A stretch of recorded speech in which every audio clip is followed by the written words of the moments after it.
मेरी last video age restrict हो गई और डिमोनेटाइज हो गई क्योंकि यूट्यूब को पसंद नहीं है कि किसी सीरियस इशू पर बात की जाए। हाँ, फैमिली ब्लॉगिंग हो, ड्रामे हो, मिर्च मसाले हो तो यूट्यूब खुशी खुशी वीडियो प्रमोट करता है। और ये वाली वीडियो लिखने से पहले ही मेरी आंखों के सामने से खबर गुजरी है कि कारसाज केस वाली जहाज नताशा को रिहा कर दिया गया क्योंकि विक्टिम्स के घर वालों ने उसको माफ कर दिया। अब पाकिस्तान में इस्लाम के मुताबिक कातिल को माफी मिल जाती है, लेकिन चोरों के हाथ नहीं कटते, जानियों को कोड़े नहीं पड़ते, रेपिस्ट को सजा नहीं होती, LGBTQ वालों पर पत्थर नहीं बरसाए जाते, बस माफी वाला काम जल्दी जल्दी हो जाता है। पर इस बारे में मैंने कोई और बात की तो यूट्यूब को मिर्गी के दौरे पड़ेंगे, तो इसलिए आज हम इंतहाई फजूल टॉपिक पर 5 मिनट की वीडियो बनाएंगे ताकि यूट्यूब मेरी वीडियो को पुश करे। मेरा तो इतना लाइफ खराब हो गया है, इतना लाइफ खराब हो गया है मेरा। मैंने ना 2 साल से पाकिस्तानी ड्रामे देखने छोड़ दिए हुए थे क्योंकि ड्रामों में सेम स्टोरियां रिपीट हो रही थी। वही से मायजा खान, दानिश तैमूर, हुमायूं सईद, फैसल कुरैशी को देख देख के दिल उकता चुका था। फवाद खान इतने अरसे बाद एंट्री की ड्रामों में, अवाम खुश, फवाद खान और सनम सईद इकट्ठे आ रहे हैं, जिंदगी गुलजार टाइप कुछ होगा। सीरीज बरसक बनी असल में इंडियन अवाम के लिए थी, लेकिन चढ़ पाकिस्तानियों के हथे गई। ये सीरीज इतनी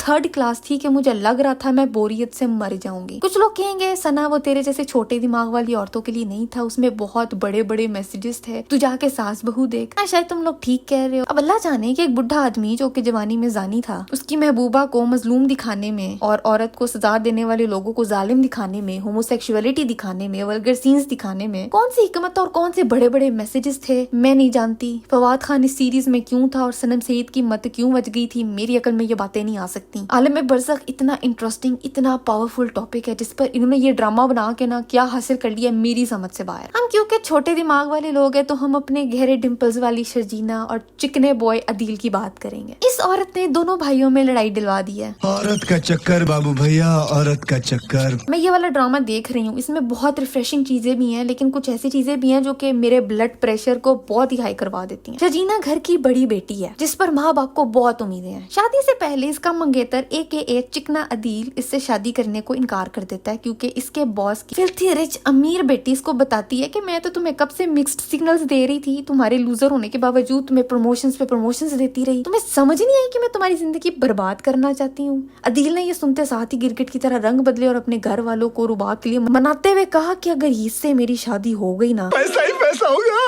लेकिन अब्बा ना माने और फिर अब्बा से लानते और ठुड्डे खाने के बाद घर छोड़कर रुबाब से शादी कर लेता है और उसके घर में शहजादियों की तरह रहना शुरू कर देता है। शर्जीना एक लायक, काबिल, जिम्मेदार, खूबसूरत इंसान है, लेकिन उसकी बदकिस्मती ये है कि वो एक लड़की है। लड़की की शादी टूटने पे अम्मा और अब्बा ने घर में मातम खड़ा कर दिया कि आए हाय हमारी बेटी की तो जिंदगी तबाह हो गई, वो तो बर्बाद ही हो गई। मुझे ना माँ बाप से शदीद नफरत होती है जो ऐसे मौके पे मजबूत नहीं बनते, बेटी को प्रोटेक्ट नहीं करते, बल्कि जितना हो सकता है ना उसको गिल्टी फील करवाते हैं कि तुम तो हमारे सर पर बोझ हो और ही बढ़ गई हो, तुम्हें कोई ब्याह के ना ले गया तो हमारी तो इज्जत ही खो जाएगी, हम तो रुली जाएंगे। ये माँ बाप रोते हैं, बैंड डालते हैं, मातम करते हैं, मुंह पीटते हैं, विक्टिम बन जाते हैं कि शर्जीना का दिल चाहता है कि इससे अच्छा ये होता कि वो मरी जाती। इस सिचुएशन में वो माँ बाप के मातम खत्म करने के लिए देती है कुर्बानी। हमारे माशरे में औरत की कुर्बानी देना बड़ा नॉर्मलाइज्ड है। औरत हो कुर्बानी दोगी, जाहिर है तुम इंसान थोड़ी हो, तुम्हारी ख्वाहिशें थोड़ी हैं, तुम्हारी पसंद नापसंद तो है नहीं, तुम हमारे लिए कुर्बानी दे दो। चिकनी अदील के छोटे भाई मुस्तफा को ये प्रपोज करती है कि मुझे इस सिचुएशन से निकालो और मेरे से अल्लाह वास्ते शादी कर लो। मुस्तफा जॉबलेस, केयरलेस इंसान है जो घर में पड़ा रहता, सोता रहता है या फिर अपने वारा दोस्तों में गेमिंग करता है। शर्जीना के माँ बाप मुस्तफा को खास पसंद नहीं करते, लेकिन बेटी पर शादी का टैग लगवाने के लिए वो इस शादी के लिए तैयार हो जाते हैं और फिर इस चीज को वो ग्लोरीफाई करते हैं कि हाय हमारी बेटी देखो ना कुर्बानी दे रही है। मेरा सवाल ये है कि क्या फायदा हुआ माँ बाप के बेटी के सर पे मौजूद होने का, सलामत होने का, जब वो उसको गले लगा के ये नहीं कह सकते कि कोई बात नहीं, रिश्ता टूट गया, जिंदगी खत्म थोड़ी होगी है, कोई बात नहीं, इसमें भी कोई बेहतरी होगी, ये घर तुम्हारा है, हम लोग तुम्हारे हैं, चिल करो, अपनी जिंदगी गुजारो, हम लोगों को देख लेंगे। जवाब देने के लिए हमारी जुबान बहुत तेज है। बजाय कि बेटी का सहारा बनने के पाकिस्तानी माँ बाप की फेवरेट हॉबी है कि बेटी के सामने विक्टिम बन के उसको गिल्ट ट्रिप में लेके जाना। चलो जी, दे दी शर्जीना ने कुर्बानी, लग गए शादी के टैग उस पर, कमा ली उसने दुनिया में जन्नत, माँ बाप के सर का बोझ खत्म हो गया। ससुराल में शर्जीना की एक नंद है जो शर्जीना से बहुत प्यार करती है, उसके सास करती है, और एक उसकी सास है जो कि अपने बड़े बेटे के गिर्द तवाफ करती रहती है, चाहे वो उस प्रोसेस में अपने शौहर की इंसल्ट करे, अपनी दूसरी औलादों को जलील करे या शजीना को जूते की नोक पे रखे। अब मुझे नहीं पता कि ऐसी क्या ऑब्सेशन होती है माँ को अपने पहले बेटों के साथ। ये है भी यूनिवर्सल, दुनिया की हर माँ को अपने पहले बेटे से जो मोहब्बत होती है ना, उसका कोई मुकाबला नहीं है। शायद पूरी जिंदगी शौहर से जूते खाती हुई औरत को अपने बेटे के अंदर सहारा नजर आता है, अपने बेटे के बड़ा होने का इंतजार करती है कि ये मेरा इनाम है, मुझे घर में ये वो इज्जत और मुकाम दिलवाएगा जो मेरे शौहर ने मुझे नहीं दिया। इसलिए शायद इन माओ को अपनी बहुओं में अपनी सौतने नजर आती हैं। अल्लाह जाने, जो भी है बहुत टॉक्सिक है। शर्जीना की सास भी ऐसी माँ है जिसको अपनी बेटे के अलावा कुछ नजर नहीं आता। और मुस्तफा घर की है सबसे छोटी औलाद, वेरी ट्रू डिपिक्शन। घर की सबसे छोटी औलाद जो मर्जी कर ले, वो किसी खाते नहीं आती। आसमान से तारे भी तोड़ लाए तो कहा जाएगा कि ये वाला क्यों तोड़ के लाई, दूसरा क्यों नहीं तोड़ा। घर की सबसे छोटी औलाद अपने घर वालों के लिए मर भी जाएगी ना, तो भी घर वाले कहते हैं इस तरीके से क्यों मरे, सारा खून ही खून फैला दिया, अब साफ करना पड़ेगा, इसको जरा शर्म नहीं आई, सड़क पे जाके मर जाता। और इसी तरह से मुस्तफा को और उसकी बीवी को घर में कोई ठीक तरीके से मुंह भी नहीं लगाता।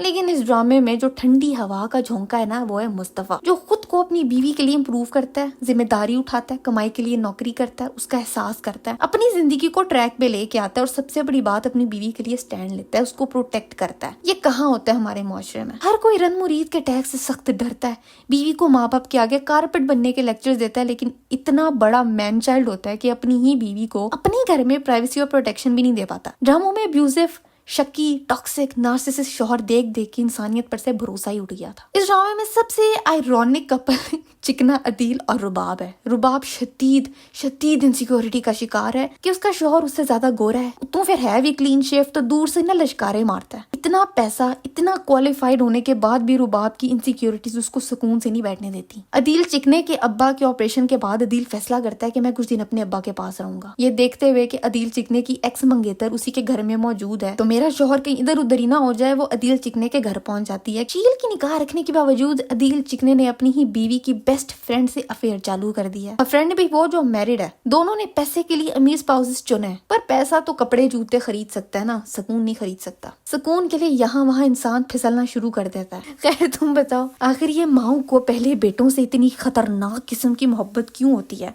और अभी बताओ कि दिल चिकना रुबाब को कब तक बर्दाश्त कर पाएगा? मुझे नीचे कमेंट्स में बताओ। और आज के लिए बस इतना ही था। मैं मिलती तुमसे अगली वीडियो में एक नए टॉपिक के साथ।